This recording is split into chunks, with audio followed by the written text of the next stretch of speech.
Hello and welcome to this presentation of the latest innovations of the Treasury Line solution from Datalog Finance. This solution has been designed to assist Head of Treasury Department. The treasurers will be able to manage financial risks for the main legal entity and for their subsidiaries on 3 dimensions: structural, tactics, and operational issues. Let's see this through the next practical case. The context is the following.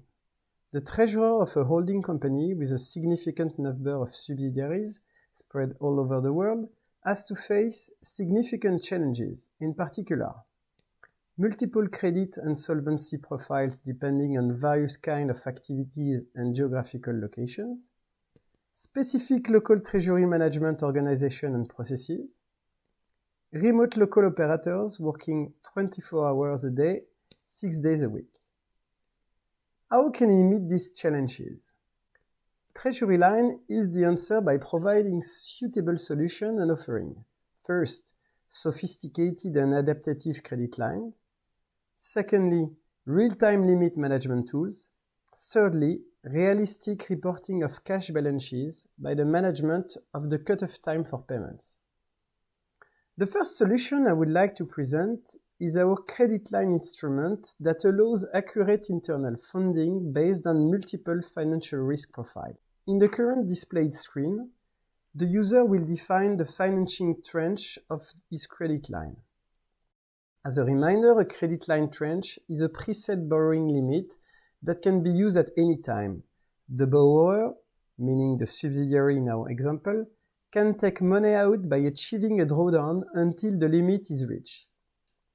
The objective of the treasurer, of the central treasurer, is to adapt his tranche's financial condition to the financial risk profiles of their subsidiaries.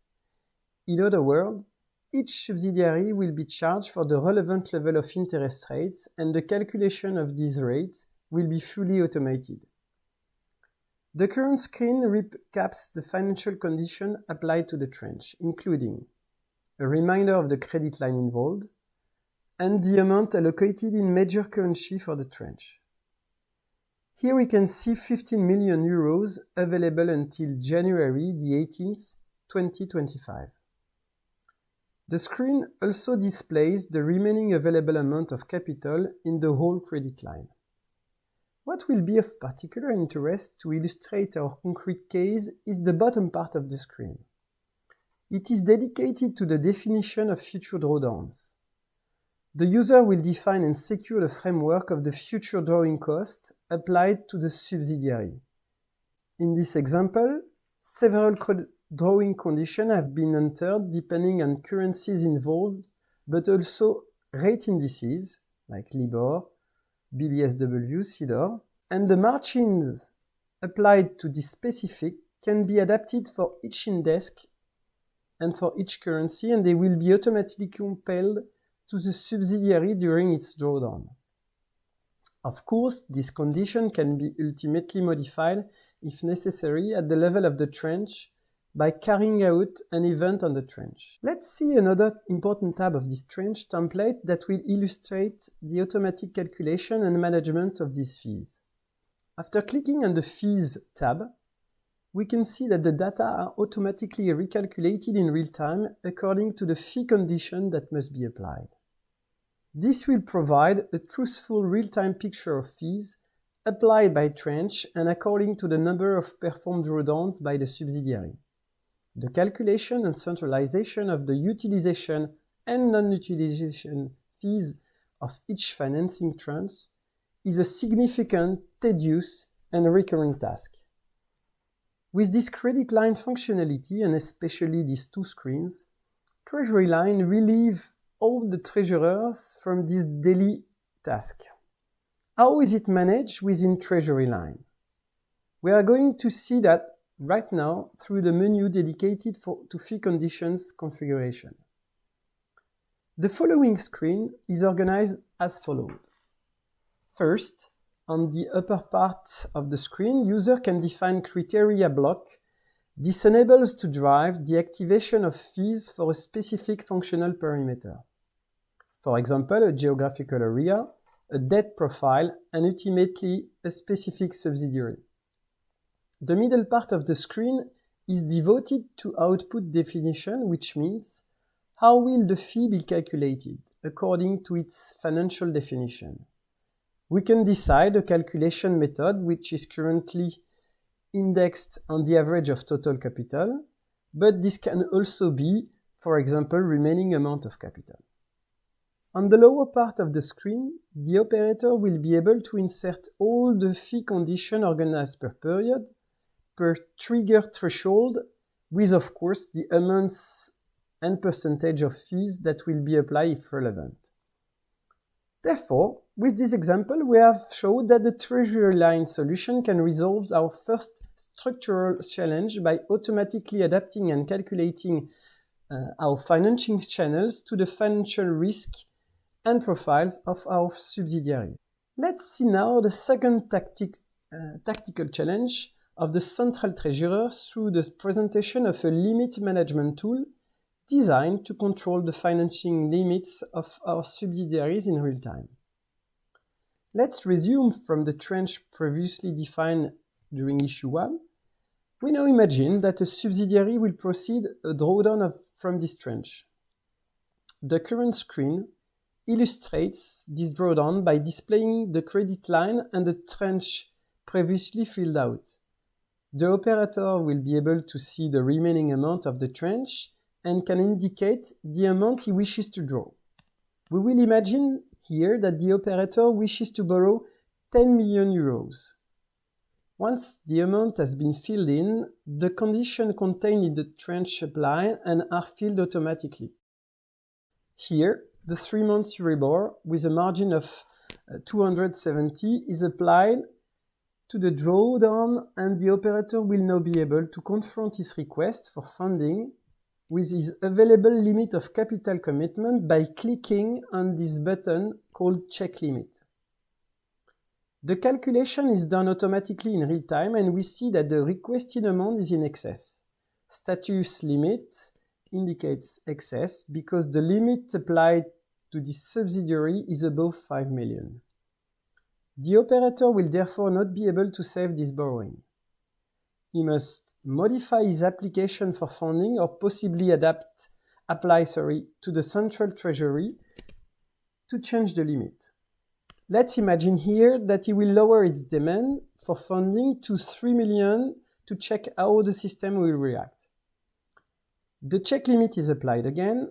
We can see that the use limit of 3 million is below 5 million.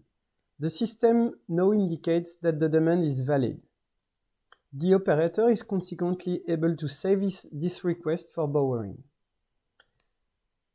Please note that another dedicated dashboard-style screen is available to manage all limit notification by a central treasurer and, if necessary, adapt and exceptionally authorize them.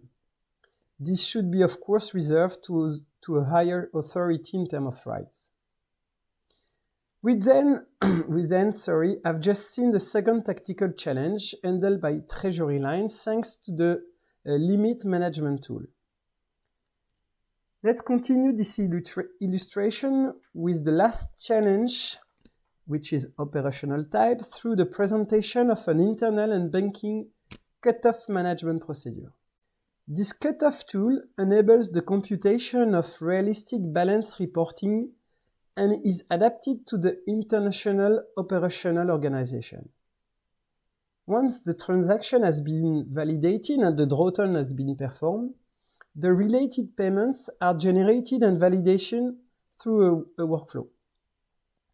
But the accurate reporting of these payments within cash balance sheets is not straightforward because of the difference in timetables, calendars, currencies, but above all, in terms of organizational issues for each local treasury. Reported value dates can be completely wrong compared to the actual value dates applied by the banks. Treasury Line has a cutoff functionality that allows the correct management of this daily cutoff time to ensure that correct value dates are considered for each entity and subsidiary.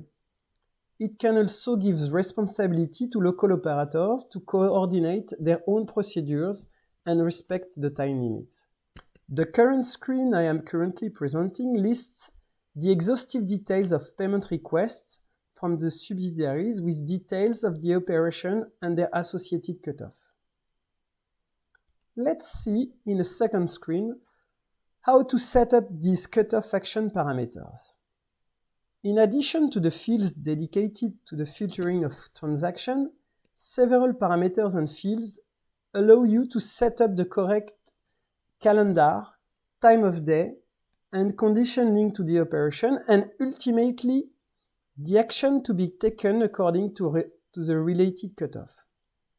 In this particular case of non-compliance with the cutoff time limit, an automatic recalculation of the value date will be performed to correct the date of cash availability with an automatic notification of the concerned parties. The impact of the forecast and the cash position will then be realized in real time without any time horizon limit for internal banking and its subsidiaries. It should also be noted that the payment module of the Treasury Line solution allows real-through in-house banking management thanks to the current accounts payments, whether they are done between two subsidiaries or between subsidiaries and head office. This practical illustration of financing for subsidiaries based on the three issues really shows how the treasury management system Treasury Line can be adapted to the modern issue of a group treasurers.